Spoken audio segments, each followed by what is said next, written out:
Nous sommes, mesdames et messieurs, le 2 mai. Oui, et déjà, c'est le 2 mai. Le mois de mai est en train de tracer son chemin. Et nous allons essayer de tracer le parcours d'une femme enceinte. Comment ça se passe quand une femme est enceinte? Qu'est-ce qui se passe dans sa tête, dans son corps? Comment elle voit le monde? Quelles sont ses envies d'avoir, par exemple, envie de manger des fraises ou bien des galettes ou bien la sauce avec une odeur particulière? Autant d'envies. Vous savez de quoi il s'agit?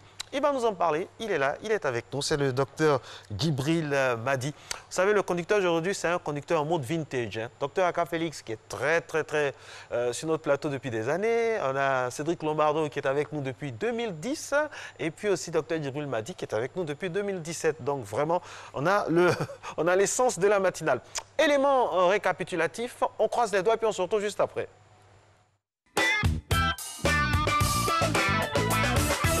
Le plus souvent, les femmes, là, qu'elles sont enceintes, ça, elles crachent à tout moment. Elles ont le corps très chaud. Vraiment, d'abord la malformation, physiquement, ça se voit physiquement. Le ventre sort et le plus souvent, quand la femme est enceinte, c'est vraiment pour des femmes qui ne supportent pas la grossesse, elles sont pratiquement malades. Ça donne un état de maladie. Vomissements, nausées, somnolence, jambes lourdes, constipation, prise de poids, du désir d'enfant à l'accouchement, la femme enceinte est diversement supportée dans la société. Si elle est perçue comme une personne vulnérable qui doit faire l'objet de toutes les attentions, dans la pratique, ce n'est pas toujours ce qui est donné de voir. Généralement, les femmes, quand elles sont enceintes, elles ont beaucoup de caprices. Voilà, ils ont beaucoup de caprices. Donc, quand un homme ne sait pas se contrôler ou bien ne sait pas faire la part des choses, donc il peut lui arriver parfois de beaucoup sortir. Mais moi, en ce qui me concerne, je pense que, puisque j'ai déjà vécu l'expérience, voilà, donc ça ne me dérange pas du tout. Je pense que c'est un moment où il faut être près de la femme, il faut la soutenir pour qu'elle puisse quand même porter d'abord déjà la douleur, c'est-à-dire que ce poids qu'elle porte en elle, maintenant elle a aussi besoin du soutien de son homme à ses côtés. L'état de grossesse est un état particulier à cause des changements hormonaux, surtout au début de grossesse, qui imposent des changements d'humeur qui sont compréhensibles parce qu'on a des nausées, on ne se sent pas bien, on est fatigué. Cet état de grossesse au début, à cause des changements d'humeur et l'état psychologique qu'elle impose à la femme, peuvent perturber un peu les conjoints quelquefois. Et surtout si c'est la première fois qu'ils ont à vivre cet événement. Mais comme dans tout couple, ils doivent aussi faire preuve de compréhension, de sorte à accompagner leur conjointe pendant cette période. En attendant bébé, certains futurs parents n'ont pas forcément envie de mettre leur relation sexuelle entre parenthèses. Certaines femmes enceintes ont très souvent l'envie de rapports sexuels pendant qu'elles sont enceintes. Et médicalement parlant, paraît aussi que c'est conseillé. Donc j'encourage vivement. La femme enceinte aussi a besoin de faire des activités physiques. Bon, il paraît aussi que ça facilite l'arrivée de bébé. Si la grossesse est d'évolution normale, une certaine activité sportive est permise jusqu'à un certain stade de la grossesse. Si la grossesse, encore une fois, est d'évolution normale et sur laquelle il n'y a pas de facteur de risque particulier, l'activité normale domestique, les tâches ménagères courantes telles que faire la cuisine, faire sa vaisselle, n'impose pas que l'on arrête du fait que l'on soit enceinte. Maintenant, il est clair que passé un certain stade de la grossesse, deuxième, troisième trimestre, compte tenu de la fatigue et de la configuration qu'a la femme, certaines tâches qui sont entre guillemets pénibles ou qui imposent un effort physique intense ne sont pas recommandées. Grossesse et tâches ménagères ne font pas nécessairement bon ménage. Poids considérable du bébé, douleur dans le dos ne facilitent pas les mouvements. Il y a des grossesses qui sont peut-être à risque. Dans de telles circonstances, le médecin susceptiblement peut conseiller à la femme de ne pas fournir assez d'efforts. Il revient à l'homme d'aider sa femme en période de grossesse. Il faut la supporter. C'est vrai qu'il y a beaucoup de caprices, mais même sans grossesse, la femme est capricieuse. En plus forte raison en période de grossesse, il faut la supporter. Si la femme arrive à un moment donné où elle ne peut pas véritablement à elle seule supporter les tâches ménagères, je serai prêt en tout cas à lui accorder, sinon à lui porter un coup de main. Durant la grossesse, la femme subit de profonds changements, aussi bien physiques que psychiques. De nouvelles donnes à prendre en compte dans le quotidien domestique de maman pour son bien-être et celui de bébé. En fait, j'aimerais savoir pourquoi la plupart des femmes enceintes sont capricieuses pendant leur grossesse. Belle question, ça. C'est un mystère vieux comme le monde. Alors, une femme enceinte, ça représente quoi pour un homme? Moi, je sais pas. J'ai voulu commencer par cette question. Oui, mais ça représente... ça prouve qu'il est déjà un homme avec grand H. Que déjà, il peut apporter au monde quelqu'un dans ce monde-là. C'est-à-dire que s'il y a 3 milliards d'habitants, ben écoute, j'apporte quelqu'un, ça fait 3 milliards. Oui, docteur, donc ça fait une fierté. On comprend ça, mais on dit ça représente quoi pour un homme? Mais oui, au quotidien, ça, en fait, vous voyez, dans le quotidien... Parce que vous m'avez dit une fois ici, quelque chose qui m'a marqué. Vous avez dit, moi, docteur m'a dit, en tant que gynécologue, lorsqu'une femme enceinte vient chez moi, je rentre dans son rêve. Oui. Je rentre dans son film. Il faut rentrer. Parce que quand tu ne rentres pas dans son rêve, qu'il y a un scandale, tu ne peux pas ressentir cela. Alors comment on rentre dans son rêve? Mais rentrer dans son rêve, c'est-à-dire déjà savoir que cette dame, cette femme qui porte la vie en elle, a déjà un rêve. Alors je lui pose la question à savoir, qu'est-ce que tu rêves? Qu'est-ce que tu veux que cet enfant devienne? Elle va te dire tout le cursus qu'elle veut de cet enfant. Vous voyez? C'est qu'elle n'a pas, que l'enfant doit ajouter, ou bien ce que l'enfant ne doit pas faire, ce qu'elle a dû faire. Vous voyez un peu? C'est-à-dire que déjà même, elle commence à éduquer son enfant avant même qu'il n'arrive. Et elle commence à donner un profil professionnel à cet enfant avant que l'enfant n'arrive. C'est pourquoi une fausse couche, c'est dramatique chez une femme. Donc c'est pourquoi il faut rentrer dans son rêve pour aussi connaître un peu le battement de son cœur par rapport à son enfant. C'est très important. Alors on va revenir aux fondamentaux avec vous, docteur. Une femme enceinte, déjà, les examens obligatoires, c'est? Oui. C'est très obligatoire. C'est très obligatoire. Dès le 3e mois, c'était de façon précoce. Le premier examen, c'était faire une échographie pour faire le diagnostic de la grossesse. Et ensuite, les examens biologiques qu'il faut absolument faire. Absolument, parce qu'on ne sait jamais ce qui peut cacher quelque chose. Parce qu'il y a un échange entre le sang de la mère et l'enfant.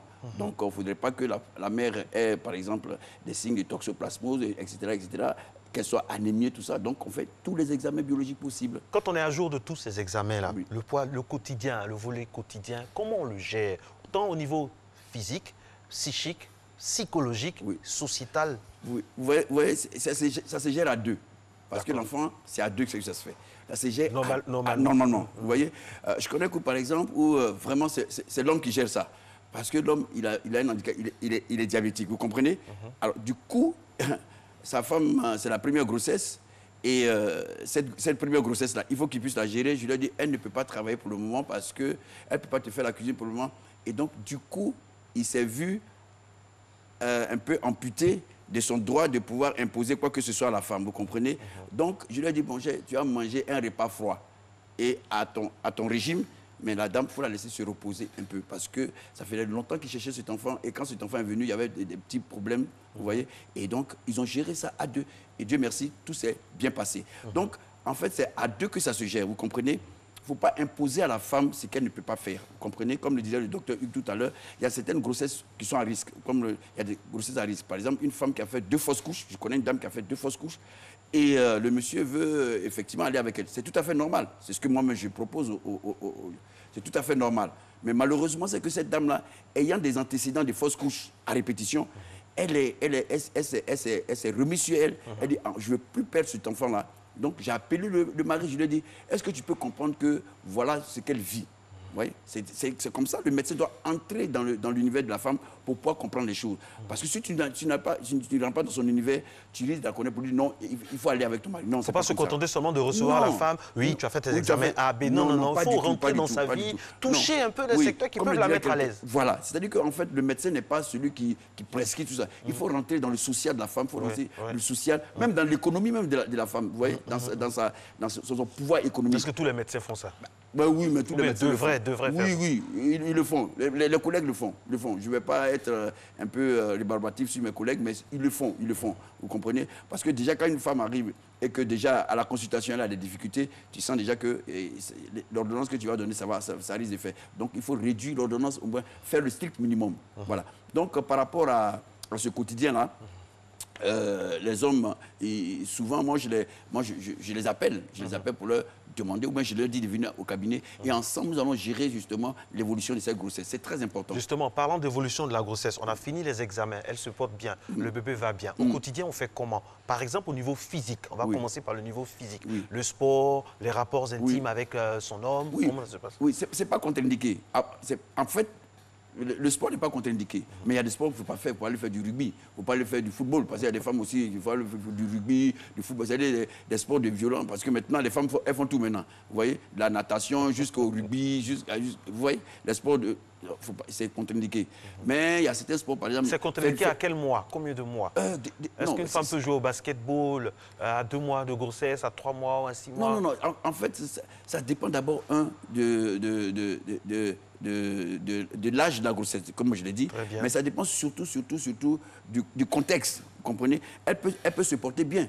Mais du fait que c'est un enfant précieux, c'est-à-dire qu'elle a eu l'enfant vers 35-40 ans. Donc, il faut essayer de circoncire les choses. C'est une primipare, elle a 35 ans. Comment on fait? Voilà, c'est 35 ans, primipare, pas d'antécédents médicaux. Pas rien du tout. Alors, elle peut faire du sport, mais pas du sport de violence. Bon, 42 ans, primipare aussi, un peu hypertendu. Oui, un peu hypertendu. Non, il faut gérer ça. Il faut aller doucement. Les sports qui peuvent éventuellement faire monter la tension artérielle, les sports qui peuvent la stresser, par exemple. Voilà, il y a des sports qui sont très stressants. Ils sont vraiment contre-indiqués. Les voyages, oui, les voyages aussi, parce que, vous savez, à partir de 6 mois et demi, 7 mois, il y a un risque. Il y a un risque de faire un avortement tardif. Donc, il est mieux de pouvoir sursoir à cela. Et puis voilà, et puis aussi, bon... Les travaux quotidiens, à la maison, balayer... Vous savez, la femme, elle est habituée à cela, vous comprenez? Alors, lui dit attention, elles vont se fâcher, hein, les représentants des associations des femmes. Les travaux quotidiens, ce n'est pas l'apanage des femmes, hein, ce n'est pas féminisé, entre guillemets, non. Tout le monde peut le faire. Non, et moi, je crois qu'il est mieux même, pendant la grossesse, s'il y a une grossesse à risque, il est mieux maintenant de voir un peu ce que le garçon peut faire. Vous voyez, voilà. aider son épouse, vous comprenez? Encore qu'il ne faut pas attendre la grossesse pour faire des travaux dans la maison. Oui, mais vous savez, la femme elle-même, c'est inné en elle, de pouvoir faire la cuisine. Et puis ça lui fait du bien de faire la cuisine pour son mari. Et puis bon, quand son mari mange, elle est bien heureuse. Mais quand on lui dit que si la grossesse arrive, qu'il faut sursoir à ces choses-là, vraiment, elle est un peu, c'est comme si elle ne faisait rien à la maison, elle est un peu oisive, vous comprenez? La femme n'est pas oisive, surtout à la maison, vous voyez. Elle va prendre la servante. Bon, moi, ce que je leur dis, j'ai dit, bon, ben, écoute, tu es à la maison, tu es assise, et puis tu indiques à la servante ou à qui que ce soit, s'il n'y a pas de servante, vous savez, quand un enfant arrive, c'est la joie de toute la famille, hein. Donc, appelle une cousine, une nièce, elle va te faire ce qu'il a fait. C'est à toi de dicter les choses. Là, au moins, tu es participative à la chose, vous comprenez?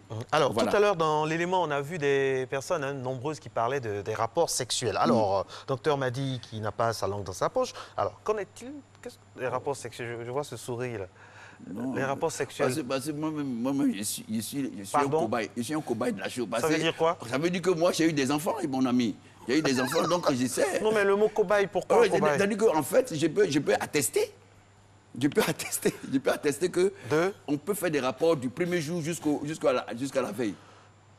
Vous pouvez attester en tant que médecin ou en tant que mari d'une femme. Ah, d'accord. Voilà. Oui, parce que la charité bien ordonnée commence par soi-même. Voilà, moi je commence d'abord par moi-même. J'ai fait l'expérience de la chose. Vous n'êtes pas le cordonnier mal chaussé? Non, pas du tout. Alors là, je suis très, très bien chaussé. Je peux te le dire, Marcel, il ne faut pas déconner. Oui. Ouais. Donc, ma femme se portait excellemment bien. Et puis, bon, voilà. Du premier jusqu'au 31, c'est-à-dire que du premier jusqu'au dernier jour, ben voilà. Ça se passe. Pourquoi? Parce que je me suis aperçu que, effectivement, il est dit que le sperme de l'homme contient du matériel que je vais terre à terre, contient des substances qu'on appelle les prostaglandines qui peuvent aider la femme justement au niveau du col à pouvoir bien accoucher. Et puis c'est bon aussi parce que... Ça aide la femme, ça au aide sens propre comme au sens figuré. Oui, et puis ça aide au développement neurologique de l'enfant, vous comprenez? Ah bon? Oui, ça aide au développement neurologique. Pourquoi? Parce que l'enfant sait que il y a quelque chose qui se passe, vous comprenez? Parce que, oui, l'enfant sait. À partir de 6 mois, l'enfant entend, l'enfant voit. Je ne comprends pas. L'enfant sait quoi? Est-ce que L'enfant l'enfant a en position de savoir quelque chose là? Oui, il entend, il voit. Ah bon? Oui, l'enfant voit. Parce que même si tu es dans la... Il sait que sa mère est passée d'une chambre noire à une chambre... Il sent que sa maman n'est pas seule. Voilà, elle n'est pas seule. Il sent ça. Ouais, et puis il y a quelqu'un, quand je lui ai dit ça, il dit « Ah bon ?» Et alors ce qu'il a fait, c'est qu'il a pris le pain, il dit « Bon, il va cacher le ventre de sa mère pour ne pas que son enfant le voie. » Il fait quoi que ce soit. Il commence à rigoler. Alors, donc, les rapports sexuels, on peut le faire. On peut le faire si il n'y a pas de contre-indication. Alors, qu'est-ce qui, justement, peut provoquer une contre-indication? C'est-à-dire que, par exemple, il y a un problème au niveau du col, par exemple, c'est une biance cervico-ismique. Bon, il y a un placenta. C'est-à-dire que le col est ouvert, vous comprenez que le col est ouvert, donc il faut se méfier. Ou bien que, il y a un placenta, c'est-à-dire que ce qui nourrit l'enfant peut venir jusqu'au niveau du col. Un placenta prévia, par exemple, peut entraîner ça, vous comprenez? Donc, ou bien qu'elle a des saignements, ou bien que, il y a une hypertension artérielle qui est là, vous voyez, qu'elle se repose, tout ça. Bref, c'est surtout au niveau des annexes, ou bien même de la femme, qu'il y a des contre-indications. Alors, on a vu, mesdames et messieurs, au niveau physique, les examens à faire d'abord, c'est bon. Le sport, les voyages, c'est bon. Une femme enceinte, non, attention, les travaux. Non, les voyages, attention. Les voyages, attention, jusqu'à 6 mois. Jusqu'à 6 mois et demi, 7 mois, c'est acceptable. Oui, c'est acceptable. Voilà. Sinon, normalement, s'il n'y a pas de contre-indication. De toutes les façons, il faut toujours consulter votre gynécologue avant quoi que ce soit. Et puis, on a vu aussi les travaux à la maison, tout ça. Il faut y aller de façon parcimonieuse, sans oublier, bien sûr, les rapports sexuels. Il a attesté, il a donné de sa personne même pour constater ça en tant que médecin. Il y a des personnes comme que je sais, c'est surtout nos soeurs qui sont comme ça. Oui, il y a une dame, je dis de façon générale, vous comprenez? Parce que quand le stress peut entraîner beaucoup de choses, vous comprenez? Alors, cette dame-là, elle s'est cassé son âge. Je lui ai dit, c'est la première grossesse, je lui ai dit, tu resteras à la maison et puis tu n'encasseras personne. Voilà, parce que si quelqu'un te dit non, écoute, je ne te donne pas ton argent, tu vas stresser. Et effectivement, cette dame, la personne a dit non, je ne te donne pas. Elle a marché, depuis un marché jusqu'à l'autre. Et puis elle a fait arriver chez elle, la personne, elle a fait une fausse couche. Wow. Vous comprenez? Donc, il y a certaines choses, il faut éviter justement un environnement qui peut avoir une influence sur le développement de l'enfant. Allez, hashtag Matin Bonheur, si vous avez des questions, envoyez-nous toutes les questions. Il est 7h21. Il nous reste, si le réalisateur est gentil avec moi, combien? 2 minutes, 3 minutes. Alors, les hommes m'en voudraient de ne pas poser la fameuse question. L'humeur des femmes enceintes. Docteur, ça vient d'où? C'est normal. Comment gérer ça? Mais c'est tout à fait non, docteur, normal. C'est normal, mais il y a humeur, hein? Oui. Elle vous réveille à 4h du matin. C'est ça. Et elle veut... oui, pour oui. Vous, c'était quoi? Pour vous, c'était quoi? Moi, on me réveille... non. Je ne vais pas étaler ma vie ici. Mais si dans 4 heures... Oui. Pour manger, oui. Non, pas pour moi, je parle de la nourriture. Non. Mais pour manger ou pour manger? Non. Pour manger. Oui, c'est ça. Voilà, pour manger. Donc, mais je veux dire... Effectivement, effectivement, tu as compris.